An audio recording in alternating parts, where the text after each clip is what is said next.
Now the last pattern piece that we need to create is our waistband, and we're going to, for this design, we're going to use a straight waistband.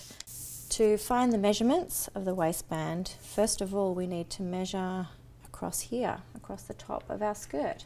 So when we're measuring the top of the skirt, we need to make sure that we're not measuring the seam allowance line, but we're measuring the stitching line. So using the curved edge from the center front to the side seam, I have 9.2 mils, and then I'm going to write that onto my pattern so that I don't lose that information. 9.2.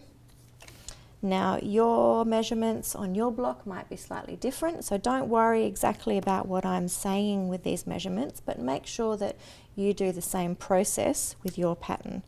So I'm measuring now from the side to the side front, and that is 8.5. And now when we're measuring the back, we need to make sure that we don't include the value of this dart. The dart will be closed before we attach the waistband at the end. So I measure from the side to the dart, which is 9 centimeters, and then from the dart, the center back to the dart, and now from the dart to the side, which is 8.4.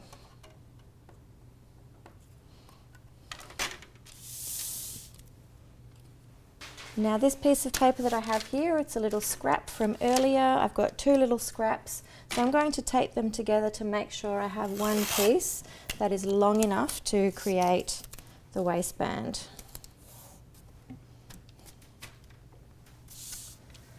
So the size 10 waistband will be around 68 to 70 centimeters. There's a little bit of difference in some of the blocks. So first of all, we're going to start by drawing a line that is longer than 68 to 70 centimeters, because remembering that from that to that measurement, we're adding the extension for the button at the center back, and we're also adding seam allowance.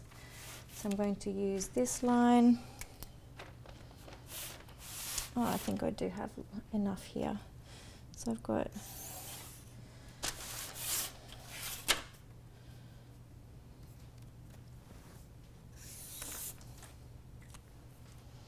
this waistband will have a top edge that is folded.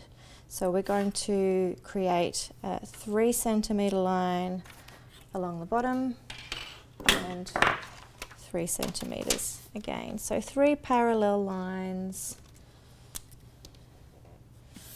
which is the basis of our waistband.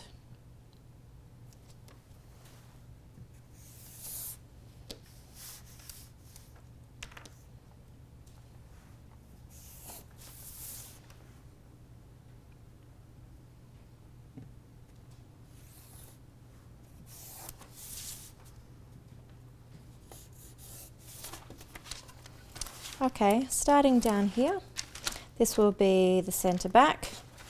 So ruling a little right angle line up here and label center back. So the center back to the dart is 9 centimeters. So I'm going to mark that first in here.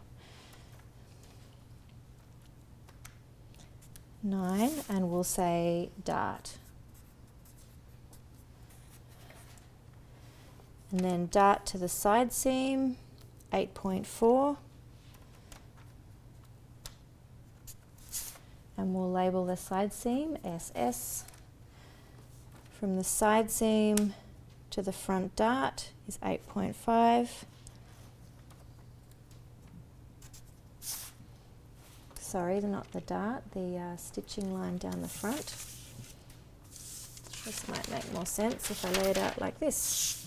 So we're taking the measurement around here.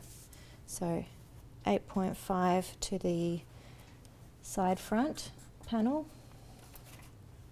and then 9.2 from here to the center front, and this is our center front here.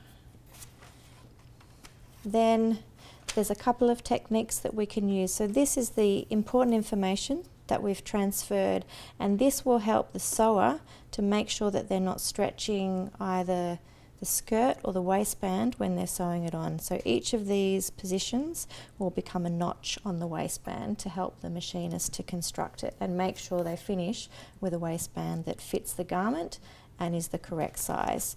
So from here you can either continue working backwards, so 9.2, 8.5, 8.4 and 9 to the center back. The other trick that you could do is to cut this out roughly, fold it, and then transfer that information that way. So either way is fine. I will just leave it flat and then transfer it across. So again, center front to the side front is 9.2. Side front to side seam is 8.5.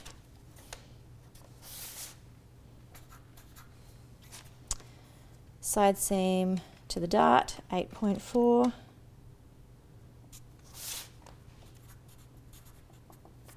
And then dart to the center back is 9.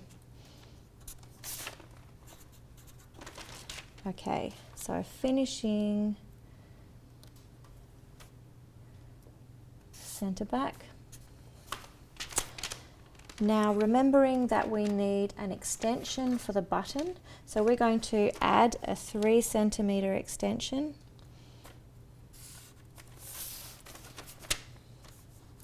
And we can call this extension. The other thing we need to do is to place a dart on the opposite side as well.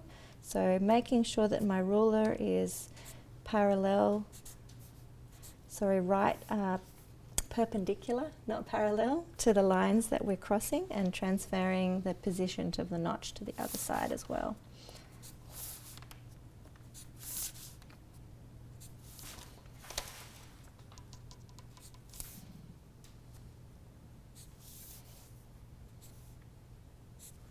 Alright, now we can put our seam allowance all the way around, which will be 12 mils.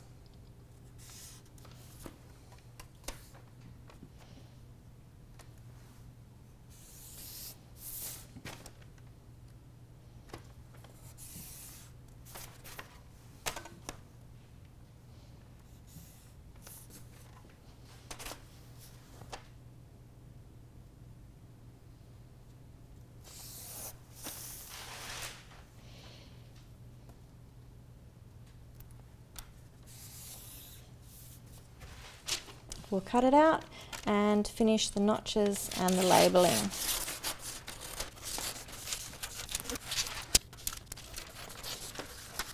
Now there is absolutely no problem with finishing your pattern pieces and having masking tape on them, even on the cardboard. If you are transferring this pattern to cardboard and again you needed to add or alter or fix something with masking tape, there's no problem with that. That's part of the process. We appreciate when people are resourceful and intelligent in the way that they're using materials. So I have this line along here, which will become my grain line. And we will finish with the labeling. It's going to get a little bit squishy. So name, garment. This is the waistband. Cutting instruction. Because this is on the fold, it's only cut one self. Cut one self. But it's a waistband which needs to hold together the whole of the skirt, so we're going to include block fusing, plus block fusing. I have all of the pattern pieces now, which means I'm ready to count them and then complete the pattern with the numbering. So we have 5 pieces in total. I usually start at the center front with the numbering, so I'll start here. This is 1 of 5, 2 of 5, 3 of 5, 4 of 5, And the last one, 5 out of 5. And you have completed your panel skirt pattern. Ta-da!